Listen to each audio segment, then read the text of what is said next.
Yesterday by Haruki Murakami. And what did he say to that? She didn't respond. She just held her lips tight, as if she'd break into tears if she tried to speak. I quickly changed the subject.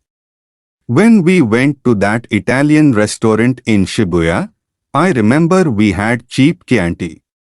Now look at us, tasting premium Napa wines. Kind of a strange twist of fate. I remember, she said, pulling herself together. We saw a Woody Allen movie. Which one was it again? I told her. That was a great movie. I agreed. It was definitely one of Woody Allen's masterpieces. Did things work out with that guy in your tennis club you were seeing? I asked. She shook her head. No. We just didn't connect the way I thought we would. We went out for 6 months and then broke up. Can I ask a question? I said. It's very personal, though. Of course. I don't want you to be offended. I will do my best. You slept with that guy, right? Erica looked at me in surprise, her cheeks reddening. Why are you bringing that up now? Good question, I said. It's just been on my mind for a long time. But that was a weird thing to ask. I'm sorry. Erica shook her head slightly. No, it's okay. I'm not offended. I just wasn't expecting it. It was all so long ago. I looked around the room. People in formal wear were scattered about. Corks popped one after another from expensive bottles of wine. A female pianist was playing like someone in love. The answer is yes, Erica said. I had sex with him a number of times. Curiosity, a thirst to know more, I said. She gave a hint of a smile. That's right. Curiosity, a thirst to know more. That's how we develop our growth rings. If you say so, she said. And I'm guessing that the first time you slept with him was soon after we had our date in Shibuya. She turned a page in her mental record book. I think so. About a week after that. I remember that whole time pretty well. It was the first time for me. And Kitaru was pretty quick on the uptake, I said, gazing into her eyes. She looked down and fingered the pearls on her necklace one by one, as if making sure that they were all still there. She gave a small sigh, perhaps remembering something. Yes, you are right about that. Akikun had a very strong sense of intuition. But it didn't work out with the other man. She nodded. Unfortunately, I'm just not that smart. I needed to take the long way around. I always take a roundabout way. That's what we all do, endlessly take the long way around. I wanted to tell her this, but kept silent. Blurting out aphorisms like that was another one of my problems.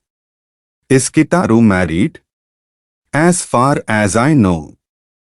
He's still single, Erica said.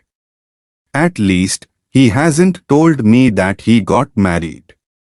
Maybe the two of us are the type who never make a go of marriage. Or maybe you are just taking a roundabout way of getting there. Perhaps. Do you still dream about the moon made of ice? I asked. Her head snapped up and she stared at me. Very calmly, slowly, a smile spread across her face. A completely natural, open smile. You remember my dream? she asked. For some reason, I do. Even though it's someone else's dream. Dreams are the kind of things you can borrow and lend out, I said. That's a wonderful idea, she said. Someone called her name from behind me. It was time for her to get back to work.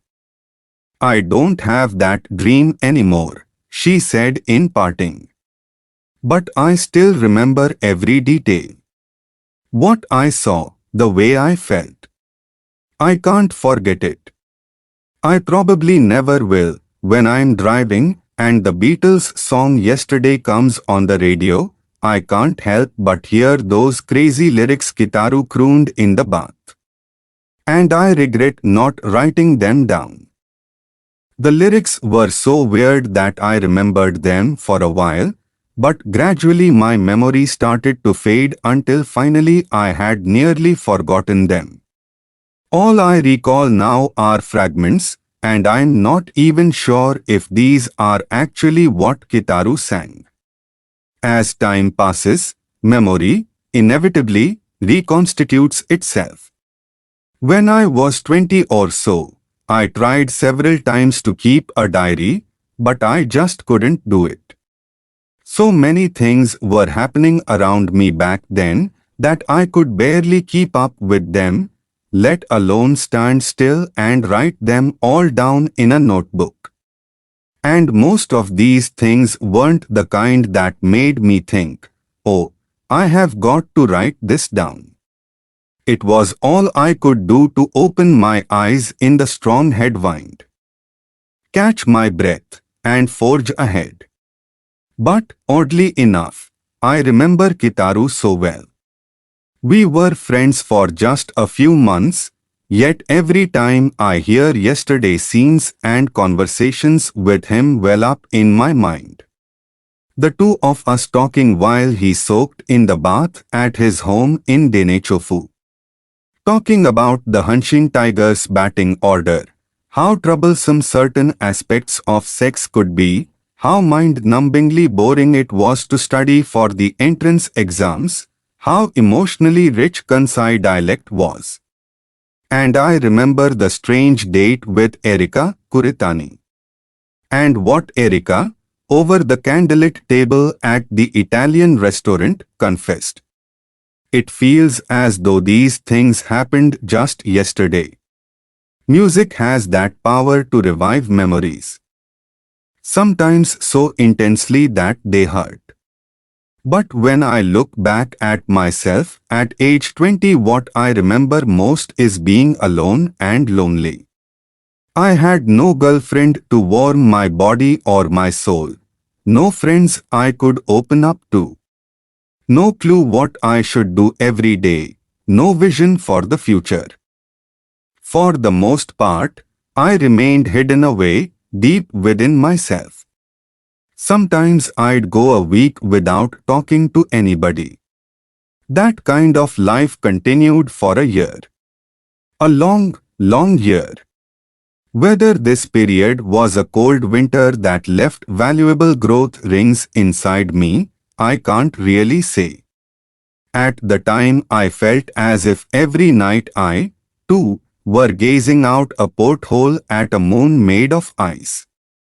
A transparent, 8-inch thick, frozen moon. But I watched that moon alone, unable to share its cold beauty with anyone. Yesterday is 2 days before tomorrow, the day after 2 days ago.